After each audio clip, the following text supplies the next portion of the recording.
सम्मानित मस्जिदेर मुसल्ली प्रशंसा आल्लाहर जन्य शांति अवतीर्ण होक आल्लाह रसूलेर ऊपर सल्लल्लाहु आलैहि वसल्लम। आज जुमार खुतबाय संक्षिप्त समय बक्तव्येर विषय कुरबानी। कुरबानी सम्पर्के आमरा एक गुरुत्वपूर्ण विवरण पेश करब इनशाअल्लाहुल आजिज। कुरबानी शब्दटी कुर्ब थेके निर्गत, जार अर्थ हच्छे आल्लाहर सन्तुष्टि अर्जन करा, आल्लाहर नैकट्य लाभ करा। जेसब माध्यम दिए आल्लाह ताआलाके खूब बेशी सन्तुष्ट खुशी करा जाए तार एकटी बड़ो माध्यम हच्छे कुरबानी। जेमन जेसब माध्यम दिए आल्लाहके बेशी सन्तुष्ट खुशी करा जाए तार एकटी बड़ो माध्यम हच्छे सियाम। यदिच सियाम फरज, कुरबानी फरज नय। जेमन रमजान मासे सियाम पालन करी, अतिरिक्त इबादत करी, ताराबी फरज नय, एक बड़ो नेकिर माध्यम। ठीक तेमनि कुरबानी एक बड़ो नेकिर माध्यम।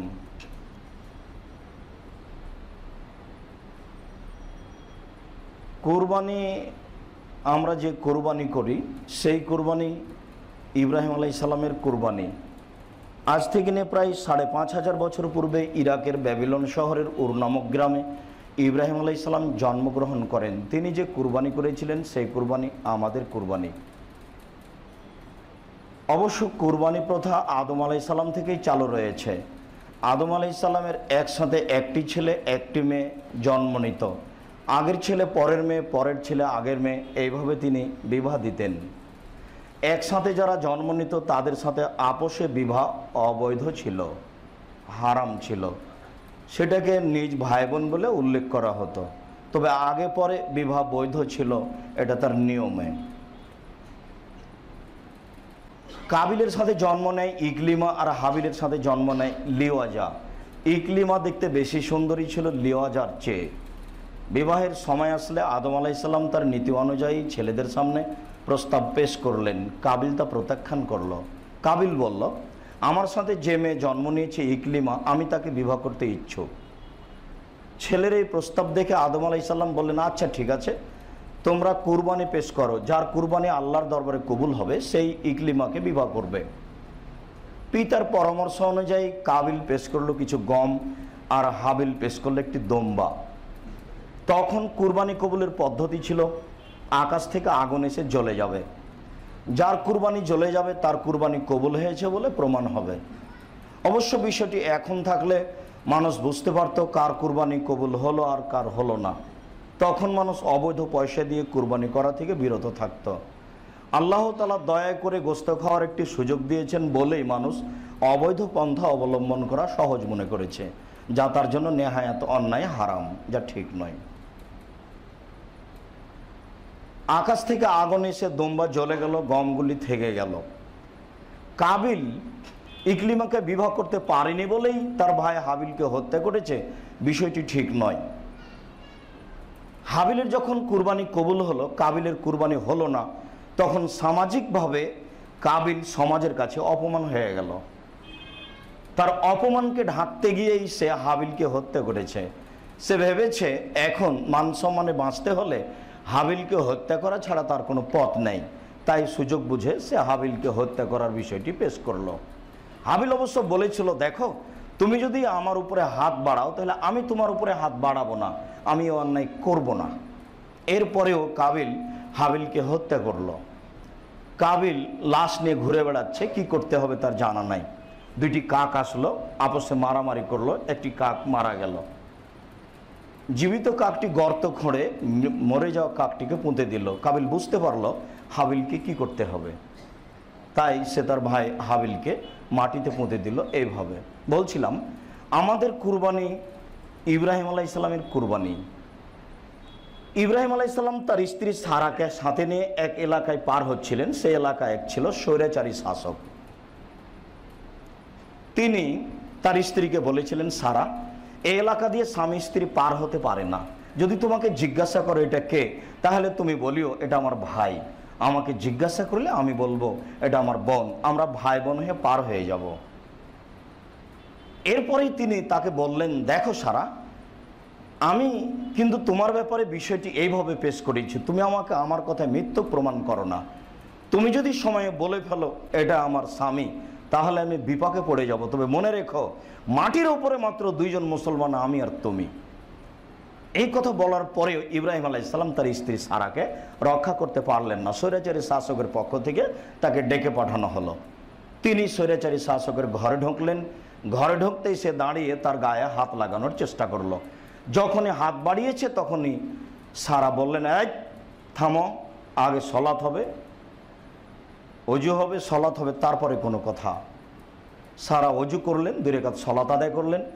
2 রাকাত সলাত আদায় করে বললেন, আল্লাহুম্মা ইন কুনতা তাআলাম, আল্লাহ তুমি যদি এটা জেনে থাকো, আমানতু বিকা ওয়া বিরাসূলিকা, আমি তোমাকে বিশ্বাস করি, তোমার রাসূল ইব্রাহিমকে বিশ্বাস করি। আহসানতু ফারজি ইল্লাল্লাহ জাওজি, আর আমার লজ্জা স্থান আমার স্বামী ইব্রাহিম ছাড়া আমার জিন্দেগিতে কোনোদিন কারোর জন্য বৈধ মনে করিনি, আমি কাউকে এটা ব্যবহার করতে দিইনি। এই কথা 3টে যদি আমার ঠিক হয়ে থাকে, 1 আমি তোমাকে বিশ্বাস করি, 2 তোমার নবী ইব্রাহিমকে নবী বলে বিশ্বাস করি, 3 আমার জিন্দেগিতে কোনোদিন আমি অশ্লীল কাজে জড়িয়ে পড়িনি। এই 3টা কথা যদি আমার ঠিক হয়ে থাকে, ফালা তুসাল্লি তালায়াল কাফেরা, তাহলে তুমি আজকে এই নির্জনে এই স্বৈরাচারী শাসককে আমার উপরে জয় করো না। বুখারীর হাদিসে এসেছে, কথা বলা শেষই হয়নি, হাতে হাতে স্বৈরাচারী শাসক অজ্ঞান হয়ে মাটিতে পড়ে গেছে। সে খুব পা ছাড়াতে লাগলো মরে মরে। তখন সারা বললেন, আল্লাহ ইয়াক্তুল, এই যদি মারা যায় তাহলে তো আমরা আটকা পড়ে যাব, আমি তাকে হত্যা করেছি বলে আমি একজন অপরাধী বলে গণ্য হয়ে যাব, তুমি একে মেরে ফেলো না। ও বলল যে তুমি একটু দোয়া করো, আমি যদি ভালো হয়ে যাই তাহলে তোমার সাথে অন্যায় করব না। সারা দোয়া করলেন, ভালো হয়ে গেল। চোরে শোনে না ধর্মের কথা। মানুষের চরিত্র খারাপ হয়ে গেলে মানুষ সহজে ফিরে আসতে পারে না, খুব কঠিন ফিরে আসা। আর শয়তানের যে কত পাওয়ার, কত ক্ষমতা দিয়ে যে আল্লাহ শয়তানকে সৃষ্টি করেছেন, আপনি অবাক হয়ে যাবেন। যেখানে সেখানে আল্লাহ বলছেন, শয়তান তোমার স্পষ্ট খোলা মাঠে শত্রু, আমার আপনার অন্তর দিয়ে চলে, রগের ভিতরে চলে, কত পাওয়ার তার। আল্লাহু আকবার বলার সাথে সাথে আপনি কোথায় চলে গেছেন, সালাম ফেরার পরে দেখছেন যে আপনি নামাজে আছেন, এতক্ষণ ছিলেন না। কত তার ক্ষমতা।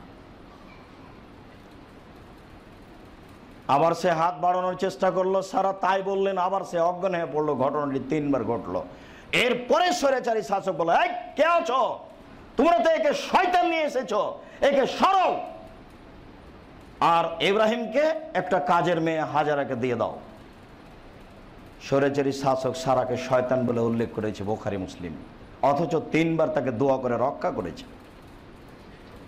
সে তার বেঁচে যাওয়ার ফল এভাবে দিয়েছে। চিরদিন আপনি বুঝবেন, জীবনে কারো যদি উপকার করে থাকেন আপনার সে ক্ষতি করবে, এটাই স্বাভাবিক। বিপাকে পড়েছে স্বৈরাচারী শাসক, 3 বার দোয়া করেছেন সারা। এরপরেও বলছে, এই তোমরা কে আছো, একে সরাও, এ শয়তান।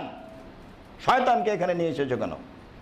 তার মানে সে তার নোংরা পরিকল্পনা বাস্তবায়ন করতে পারেনি বলে সে কথা বলছে।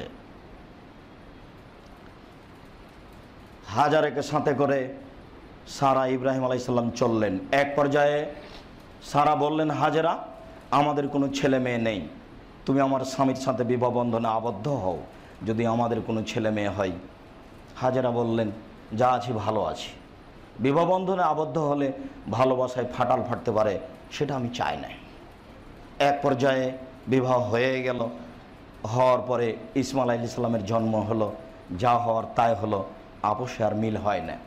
তাই ইব্রাহিম আলাইহিস সালাম তার স্ত্রী হাজারাকে নিয়ে চললেন, বনবাস স্বরূপ কাবা ঘরের পাশে রেখে দেবেন। ইব্রাহিম আলাইহিস সালাম তার স্ত্রী হাজারাকে নিয়ে, বাচ্চা ইসমাইলকে নিয়ে চলে আসলেন কাবা ঘরের পাশে। কাবা ঘরের পাশে রেখে দিলেন। ফাওয়াজাহুমা ইনদা দাওহাতা ফাওকা জামজামা আলাল মসজিদে। ইব্রাহিম আলাইহিস সালাম তার স্ত্রী এবং দুধের বাচ্চাকে রেখে দিলেন কাবা ঘরের পাশে, পাকুড় গাছের নিচে জমজম কূপের পাশে রেখে চলে যাচ্ছেন। পিছনে পিছনে স্ত্রী হাঁটছেন আর বলছেন, আইনা তাজাব ইব্রাহিম, আপনি কোথায় যাচ্ছেন? ও তাতরুকুনা ফি হাযাল ওয়াদি লাইসা ফি ইনসালাশা, আপনি একটা এমন উপত্যকায় রেখে যাচ্ছেন যেখানে মানুষজন তো নেই, ঘাস পাতাও নেই, এরকম একটা জায়গায় রেখে যাচ্ছেন, আমি বুঝতে পারছি না ব্যাপারটা কি। আমার আল্লাহ হবে হাজা, আল্লাহকে আপনি এইভাবে চলে যেতে বলেছেন? আপনি আমাকে কিছু বলবেন তো, আপনি এইভাবে রেখে যাচ্ছেন, যেখানে মানুষজন তো নেই, ঘাস পাতাও নেই, সেখানে কিভাবে থাকা যেতে পারে, কিছু বলবেন না? তখন তিনি বলছেন, নাম, হ্যাঁ, আমাকে এইভাবেই চলে যেতে বলেছেন আল্লাহ, তোমার সাথে আমার কোনো কথা নেই। নাম, হ্যাঁ ছাড়া কোনো শব্দ নেই। তখন তিনি বলেন, আচ্ছা ঠিক আছে, ফালা ইউজাইয়ান্নাল্লাহু তাআলা, আল্লাহ তাহলে আমাকে ধ্বংস করবেন না। যেহেতু আল্লাহ আপনাকে এভাবে চলে যেতে বলেছেন, অতএব আল্লাহ আমার জিম্মেদারি নিয়েছেন, এ কথাই ঠিক। ইমানের সাহস, ক্ষমতা কত! অথচ উনি জানেন বাঁচার কোনো পথ নেই, খাওয়ার কোনো ব্যবস্থা নেই, দিন দিন হাঁটলে বাড়িঘর, রাস্তাঘাট, মানুষজন, দোকানপাট পাওয়া যাবে না। ইব্রাহিম আলাইহিস সালামের মহব্বতের অভাব ছিল এ কথা নয়। তিনি একটু আগিয়ে গিয়ে সানিয়া পাহাড়ে গিয়ে তিনি কাবাঘরের দিকে মুখ করে লক্ষ্য করছেন, আহাল পরিবার দেখা যায় না। 90 বছর বয়সে একটি সুন্দর বাচ্চা পেয়েছেন, তিনি এইভাবে রেখে চলে যাচ্ছেন। পরীক্ষা একেই বলে, আমরা তো ইমানের পরীক্ষার মোকাবেলাই করতে পারি না। এমনিতেই একটু যদি শুধু চাকরিতে টাকা কম হয়, তাহলে এর চেয়ে বেশি যেখানে টাকা আছে সেখানে মানুষ হন্যা হয়ে যেতে বাধ্য। সে ভাবে না তার ইমানের বিষয়টি কি। ইমানের 5 পয়সা দাম দেয় না মানুষ। ইমানের পরীক্ষার মুখোমুখি হওয়া তো বহু দূরের কথা। তিনি কাবার দিকে মুখ করে বলছেন, আল্লাহুম্মা ইন্নী আসকানতু মিন যুরিয়াতি বিওয়াদি গায়রি জিজরাইন ইনদা বাইতিকাল মুহাররম। হে আমার প্রতিপালক, আমি আমার স্ত্রী, আমার পরিবারের কিছু অংশকে তোমার কাবা ঘরের পাশে রেখে দিলাম, যেখানে মানুষজন তো নেই, ঘাস পাতাও নেই। স্ত্রী যা বলেছেন, স্বামীও তাই বলছেন। তবে তিনি জানতেন এখানে কাবা ঘর, অথচ সেখানে কোনো ঘর নেই। তিনি বলছেন, আমি রেখে দিলাম তোমার কাবা ঘরের পাশে, যেখানে মানুষজন তো নেই, ঘাস পাতাও নেই। তিনি দীর্ঘ সময় ধরে হাত তুলে আহাল পরিবারের জন্য দোয়া করলেন। আহাল পরিবারের জন্য মাঝে মধ্যে হাত তুলে দোয়া করা উচিত। ইব্রাহিম আলাইহিস সালাম তার আহাল পরিবারের জন্য হাত তুলে দোয়া করে রেখে চলে গেলেন। বাচ্চা দৌড়াদৌড়ি করতে পারে, ফালাম্মা বালাগা মাহু সায়া, বাচ্চা যখন দৌড়াদৌড়ি করতে পারে, হাঁটতে পারে, তখন দেখতে বাচ্চা খুব ভালো লাগে। ওই সময়তে চুমা খেতে, আদর করতে আরো ভালো লাগে। 5 বছর, 6 বছর, 7 বছর হয়েছে এরকম। এই সময় আল্লাহ বলছেন ছেলেকে কুরবানি করতে হবে। তাই তিনি চলে আসলেন সিরিয়া থেকে, ছেলেকে কুরবানি করবেন। তিনি বলছেন, ইয়া বুনাইয়া, ও আমার আদরের ছেলে বৎস, ইন্নী আরা ফিল মানামি আন্নী আসবাহুকা ফানজুর মাযা তারা। বৎস, আব্বু, আমি স্বপ্নে দেখছি তোমাকে আমি কুরবানি করছি, তোমার মতামত কি? ছোট্ট বাচ্চার কাছে 90 বছরের মানুষ নবী পরামর্শ চাচ্ছেন। মূলত পরামর্শদাতা স্বয়ং জিবরাইল। বললেই হলো আল্লাহ কি করতে হবে। এরপরেও ছোট দুধের বাচ্চাকে বলছেন যে, আব্বু, আমি স্বপ্নে দেখছি তোমাকে কুরবানি করছি, তোমার মতামত কি? 6-7 বছরের বাচ্চা বলছে, আব্বা তিফাল মা তুমারু সাতাজাদুনি ইনশাআল্লাহু মিনাস সাবিরিন। আব্বা, আপনি যা স্বপ্নে দেখেছেন তা বাস্তবায়ন করুন, আপনি আমাকে ধৈর্যশীল পাবেন। বাস্তবায়ন করুন, ধৈর্যশীল পাবেন। দেখেছেন, ধৈর্যশীল পাবেন। সারা পৃথিবীর মুফাসসিরদের কলম এবং মুখে তিনি কাঁটা মেরে দিয়েছেন। বাচ্চা ধৈর্যশীল বলছে কেন? তার মানে 90 বছরের বৃদ্ধ মানুষ শেষকালে একটা বাচ্চা পেয়েছেন, সেই ছেলেকে কুরবানি করবেন, এটা সহজ কথা নয়। ওই সময়তে আমি হাত পা নাড়াবো, ছটফট করবো, এটা আপনি মনে করিয়েন না। আপনি আমাকে ধৈর্যশীল পাবেন। অতএব তিনি তার হাত পা বেঁধেছিলেন, এই তাফসীর মিথ্যা। তিনি তার চোখে পটি দিয়েছিলেন, এই তাফসীরও মিথ্যা। তার ছুরির নিচে লোহা লাগিয়ে দেওয়া হয়েছিল, তাই কাটেনি, এ কথাও মিথ্যা। আল্লাহর আদেশে সবকিছু চলে। আল্লাহ বলে দিয়েছেন ছুরিকে তুমি কাজ করবে না, তাই ছুরি কোনো কাজ করে না। যখন তাকে বলা হলো, ইব্রাহিম, মূর্তি কে ভেঙেছে? আরে আমাকে বলেন কেন? ওই যে বড়জন কুড়াল ঘাড়ে করে আছে, তাকেই বলেন না, বলে দিবে কে মূর্তি ভেঙেছে। আশ্চর্য বেয়াদব ছেলে তুমি! পাথর কি কথা বলতে পারে? আরে কথা বলতে পারে না, তাকে মানো কেন? সবাই খেপে গেল, অবাক। এই ধরো, একে আগুনে ফেলে দাও। দেশের স্বৈরাচারী শাসকের আদেশ, আগুনে ফেলে দেওয়া হলো। আল্লাহ বলছেন, আগুন শীতল হয়ে থাকো। আল্লাহর আদেশ জড়বস্তু শুনে, তাই ছুরির নিচে লোহা লাগাতে হবে এ কথা ঠিক নয়। মধ্যেখানে কথাটা আপনাকে বলে রাখি, জানি না আপনি মুসলমানের বাচ্চা হয়ে ছবি মূর্তির সাথে আপনার এত ভালোবাসা কেন? আপনার 3 নম্বর শ্রেণীর অশিক্ষিতা নারী স্ত্রী, সে আবার শোকে যে পুতুল সাজায় কি করে, বাচ্চাকে আদর করে পুতুল কিনে দেয় অশিক্ষিতা নারী। সে আপনার নাকি বুদ্ধিমতী নারী, সে ভালো রান্না করে, খুশি হয়ে যায় স্বামী আমার স্ত্রী সব কিছু পারে, মাথায় গোবর ঢুকে আছে। হিসাব করেই চলতে হবে, মনে কিছু নিয়ে না, আপনি আমার দিনই ভাই, আপনাকে অন্তর থেকে ভালোবাসে, এ কথাই ঠিক। পুতুলের সাথে আপনার ভালোবাসা কেন? মূর্তির সাথে আপনার ভালোবাসা কেন? আপনি কোন ইমান দিয়ে আপনি দেখতে চাচ্ছেন? এটা অসম্ভব হতে পারে না, আপনার ভিতরে বেঈমানি আছে, এ কথাই ঠিক। মূর্তিকে ভালোবাসেন আপনি, পুতুলকে ভালোবাসেন আপনি, পরিবারকে ভাবে চলেন, ইমান দেখাতে চাচ্ছেন। ওরকম ইমান বিচারের মাঠে টিকবে না, সমাজে টিকতে পারে। বিচারের মাঠ বড় কঠিন, ওখানে সত্য ছাড়া মিথ্যা টিকবে না, সন্দেহ কিছু টিকবে না। সম্মানিত উপস্থিতি, 90 বছরের বৃদ্ধ মানুষ, চুল দাড়ি পেকে গেছে, টকটকে সুন্দর ঝকঝকে ছেলেকে কাবা ঘর থেকে নিয়ে গিয়ে মিনা মাঠে উপুড় করে শুইয়ে দিয়ে ফাসলামা বাপ বাটে একমত, পিতা যা প্রস্তাব পেশ করলেন ছেলে তা মেনে নিল, বাপ বেটা একমত, তাকে উপুড় করে শুইয়ে দিলেন। উপুড় করে শুইয়ে দিয়ে বারবার ছুরি চালাচ্ছেন, বারবার ছুরি চালাচ্ছেন। আল্লাহ তাআলা বলছেন, ইয়া ইব্রাহিম কাদ সাদ্দাকতা রুয়া, ইব্রাহিম তুমি তোমার স্বপ্নকে বাস্তবায়ন করেছো, তোমার ছেলেকে কুরবানি করতে হবে, এটাকে আমার বাঁধেনি। আসলে দেখছিলাম তুমি পরীক্ষায় পাস করতে পারো কিনা, তুমি পরীক্ষায় পাস করে গেছো। তোমার ঈমান পরীক্ষা করছিলাম।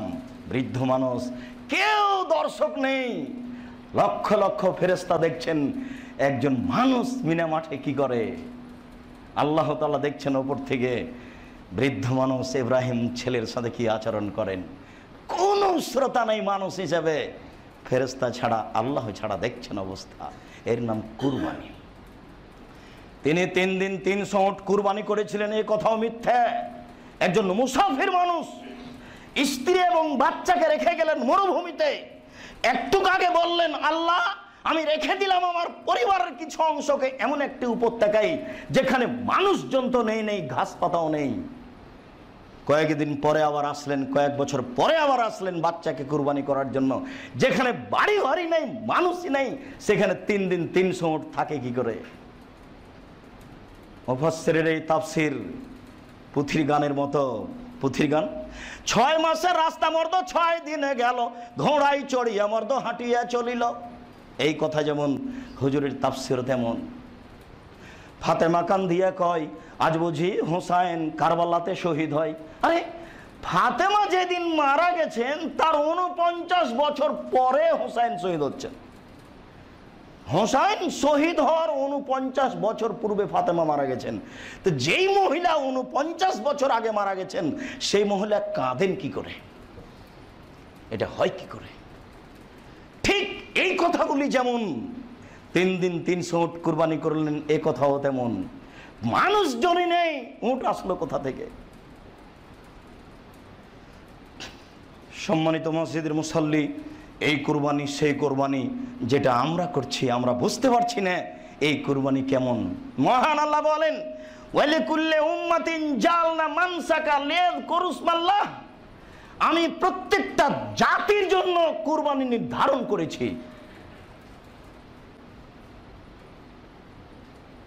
আলামা রাযাকাহুম মিন বাহিমাতিল আনাম, আমি ওই সব প্রাণী থেকে কুরবানি নির্ধারণ করেছি যেটা তাদেরকে রুজি হিসেবে দিয়েছি।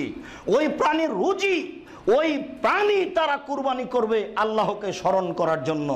এটা আল্লাহকে স্মরণ করার একটা বড় মাধ্যম। আমি আপনি বুঝতে পারছি না এটা কি জিনিস। আল্লাহকে ডাকার একটা মাধ্যম, আল্লাহকে সন্তুষ্ট করার একটা মাধ্যম। প্রত্যেকটা জাতির উপরেই ছিল এটা। এই দিয়ে মানুষ আল্লাহকে সন্তুষ্ট করবে, আল্লাহ এইভাবে করে থাকেন। তাই এই জিনিসটাকে আল্লাহ তাআলা অন্য জায়গাতে বলছেন, লা ইয়ানালাল্লাহ লুহুমুহা ওয়ালা দিমাউহা ওয়ালাকিন ইয়ানালুহু তাকওয়া মিনকুম, অবশ্যই কখনো তোমাদের কারো রক্ত গোশত আল্লাহর কাছে পৌঁছে এই কথা ঠিক নয়, তোমাদের তাকওয়া পরহেজগারিতা, তোমাদের তাকওয়া, পরহেজগারিতা, তোমাদের একনিষ্ঠতা, খালেস অন্তরে আল্লাহকে সন্তুষ্ট করার জন্য যে কাজ করছো সেটাই আল্লাহর কাছে পৌঁছে। তাহলে আপনি আর আমি এখন বুঝি আমার কুরবানি হচ্ছে কি হয় না। আমি তো বুঝতে পারছি না এটা কি জিনিস, কাজেই একে মূল্যায়ন করতে পারছি না। এটা তো একটা আল্লাহকে সন্তুষ্ট করার বড় মাধ্যম, এটা একটা তাকওয়া পরহেজগারিতার বাস্তব ফলাফল, যেটা আল্লাহ তাআলা বলছেন। সম্মানিত মসজিদের মুসল্লি, আনাস রাদিয়াল্লাহু তাআলা আনহু বলেন, রাসূল সাল্লাল্লাহু আলাইহি ওয়াসাল্লাম বলেছেন, মান কানাত লাহু সা ফালাম ইজাহি ফালা ইয়াকরাবান্না মুসাল্লানা। যার অর্থ সম্পদ রয়েছে সে যদি কুরবানি না দেয় তাহলে সে যেন আমার ঈদের মাঠে না আসে। এই কথার অর্থ এই নয় যে কুরবানি ফরজ। আবু বকর রাদিয়াল্লাহু তাআলা আনহু, ওমর রাদিয়াল্লাহু তাআলা আনহু মাঝে মধ্যে কুরবানি দিতেন না। কেন না? কেউ যেন মনে না করে যে এটা ফরজ বিধান। এটা একটা ইবাদতের মাধ্যম যা দিয়ে আল্লাহকে সন্তুষ্ট করা যায়। দেন নেকি হবে, দিয়েন না নেকি হবে না।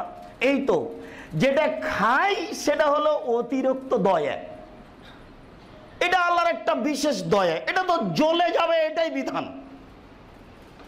কিন্তু আল্লাহ তাআলা আপনার উপরে একটা বিশেষ দয়া দেখিয়েছেন যে না, জ্বলে গেলে তো জ্বলেই যায়, এটা যেহেতু মানুষের রুজিও, তাই আমি রুজি হিসেবে রেখে দিলাম, তোমরা খাও। এই দয়ার অর্থ এই নয় যে খাওয়ার জন্য কুরবানি, দয়ার অর্থ এই যে আল্লাহকে সন্তুষ্ট করার জন্য কুরবানি। আল্লাহ আমাদের বোঝার তৌফিক দান করুক। আল্লাহুম্মা সাল্লি আলাইহি, আল্লাহুম্মা বারিক আলাইহি।